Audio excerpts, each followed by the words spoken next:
We need to do a little breakdown on the Heart Part 5. Yeah, so good. Oh my gosh. Before you even listen to the song, you need to watch the video for this one. Yeah. Yeah, dude.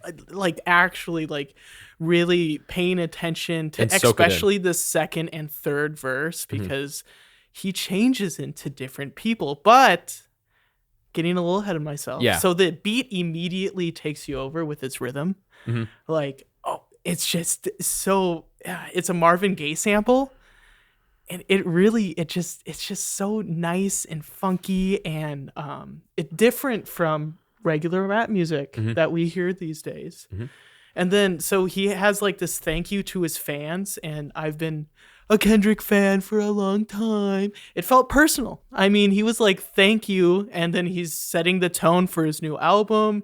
He is representing the truth that he's going to lay out for everyone. Just dropping truth bombs everywhere. Yeah, which not everyone is a fan of, but I'm a fan of personally. It's what makes me love Kendrick. This is the thing. Like, I've never listened to Kendrick very seriously before because I guess I hadn't given it a try. But honestly, this album is making me love his music more and more every time that I listen to it. Right. And this song really just sets up that whole tone. So the first thing that I saw of it was a album cover. And it's like, well, it's a one song. Like, how, influential could well, it has 5 hands on it, and one of the hands has a glove on it. And we know who that is. If the glove don't fit, you must acquit. You must. Yeah, dude. Exactly. O.J. Simpson for all you youngsters out there. Yeah, dude. So, okay, the first verse, he is just himself, no changes. And then right when he says, look what I've done for you, he changes into O.J. Simpson. And that's with face swapping technology, by the way. We forgot to mention that. This music video cool face swapping technology features basically deep fakes. Like, so if you've ever heard of deep fake Tom Cruise, that's what this is essentially, but Kendrick doing a bunch of faces of influential people, influential black people, really. Right. Well, it's influential people of his life. Yeah, right, true. Based upon the words that he says with O.J. Simpson, it's, I do this for the culture. So O.J.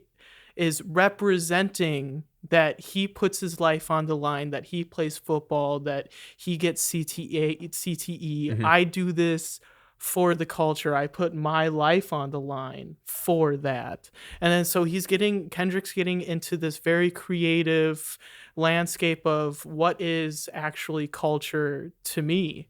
Yeah, like what does it mean to me? Right. And then so right after that, he turns into Kanye West when he says bipolar. And that's just a funny representation right there. But then he actually has a couple more lines to it, and he's saying that, but that's the culture. So he is being Kanye, pointing at culture, saying that's culture. Yeah, and I guess what he's trying to say there is like Kanye is a representation of what we think we know as culture, but like there's really there can be, I guess, is a toxic aspect to rap culture in general, and Kanye is the perfect embodiment of that, Yeah, Kanye loves Kanye. Yeah. And then Juicy. Yeah. According to Dave. I didn't really know about Juicy a lot. He's like an actor or something. Yes, yeah. He's a very influential actor. Well, he was in multiple and implicated in this fake hate crime that he pulled off in Chicago or something. Anyways. And then so the lyrics imply that witness protection. They gon' hold y'all. The streets got me effed up. Like. That's just a whole line of, I'm in witness protection and I don't want to mess with anyone. Yeah. Because this is where the culture gets brought in. Then Kendrick says, I want to represent for us. New revolution was up and moving. I'm in Argentina, wiping my tears with confusion. Then Kendrick starts changing back into himself at 2:25, second minute, 25 seconds of the music video. Find someone with the same skin to do it. And then he changes into Kendrick fully. But that's the culture. Crack a bottle. Dr. Dre reference. Hard to deal with the pain when you're sober. which is interesting because he makes reference later on to grieving in the album Mr. Morale. Album. Yeah, because he was saying like you haven't really grieved unless you've grieved sober. Yeah. And I mean, yeah, I think that's Kendrick admitting like a flaw of his own to the entire world about how like, and I think a lot of people do it too, where they cover up their emotions with, alcohol usage or drug usage because it's hard to grieve. That's what Dr. Dre did, and that's the example that he does. And then another example like that, after this, he switches into Will Smith. Oh God. He said, so the lyrics go, never said I ain't told ya. In a land where hurt people hurt more people, F calling it culture. And then so he continues with Will Smith across the whole second. I mean, it's not like a second chorus, but it's the second repetitive. Yeah, sure. And he's saying that Will Smith basically is a hurt person. And I mean, yeah, you can obviously see that in him, which is why he acted out the way that he did. Right. And so Kendrick turns into himself again, and then he's saying celebrate new life when it comes back around. And then he starts glitching, and you're like, wait, what's going on? So he says consciousness is sinking crystal clear.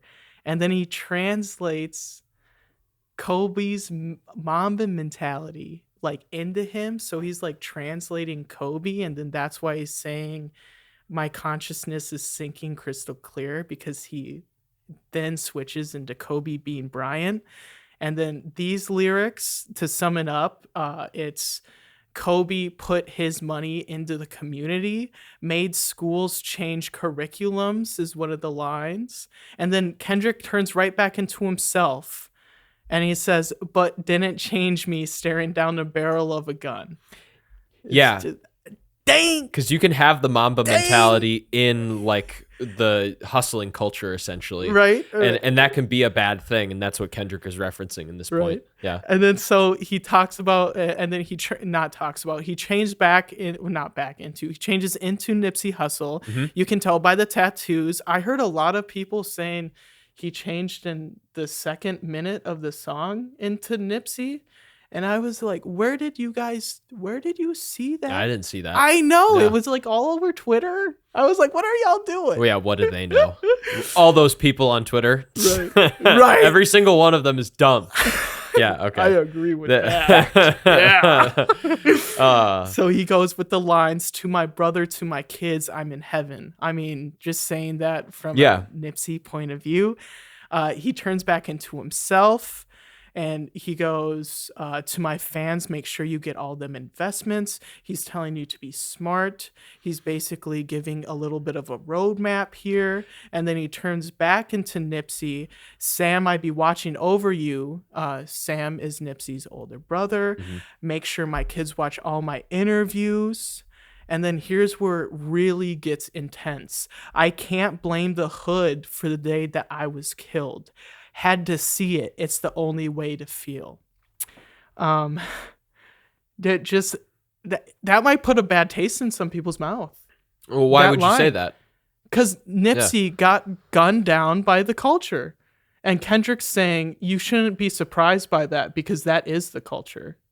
I mean, I feel that Kendrick's right about that. Right? It's like you're seeing that, like you should have expected it. It's like, oh, wow. Well, it's just what you put your value into. And there's definitely there's a tendency for young people, because, we're young, to overvalue the wrong things at a young point in life because of the flash, because of the sleekness, because of the idea of being cool or whatever.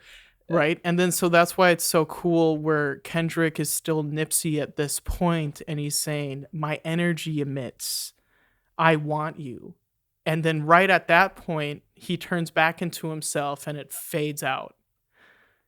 It's like, yeah. God. I think we've given a pretty good breakdown on the whole entire song. Yeah. I mean, seriously, it sets the tone for the whole entire album. Now, listening to the whole album for a week, listening it back 6-7 times, and then going back to this really set the bar and set the threshold for the next album to just have a mental plateau for you to step on. and be comfortable in that area, in that environment. Yeah, because this is a like, do you really feel it? Do you feel your feelings? Yeah. That's what this album is. It's Are like, you do feeling it, Mr. Krabs? Oh my God, I hate you. I fucking hate you. But seriously, it is. It's like, it's a make you feel it, make you think about it kind of album.